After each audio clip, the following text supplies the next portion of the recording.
Very good ka. Oh, Alison, ano na namang ini-emote-emote mo dyan? Nay, hindi lang kasi sa akin yung uniform ko. Palagi na lang kasi si Timothy yung binibilang mo. Paano naman ako? Ito mo na yun. Ano ko? Ito naman si Kuya naman, masyadong matampuhin eh. Eh, alam mo, kasya yan sa iyo. Pagkasyahin na natin. Ano yan, Nay? Crop top? Alam mo ko. Alam mo, huwag mo kakalimutan. Kamahal na mahal ka ng nanay mo, ha? Pwede na muna siguro yan. Baka sabihin mo sa teacher mo kasi nag-iipon pa ako. Kaya mo, Kaya hanap pa yan, ako- kuya. Kaya pa mo. So maglalakad ako tapos ang mga ganito, Nay? Ano ka? Yan ang latest. Sabihin mo sa kanila yan ang fashion sa Paris. Oh, ganyan yung mga nag-aaral dun. Oo. Sige.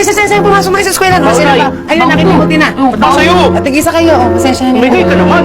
Oh, sige na. Huwag kayo malalate, ha? Alison, ikaw din. Huwag kayo magpakalate. Bilisan niyo ang lakad niyo, ha? Alison. Teka lang, Nay, mahirap lumabas sa pintuan natin, Nay. Alison. Oo, Nay. Alison. Nay. Oh, kaya mo ba? Opo, sige po. Ingat kayo, ha?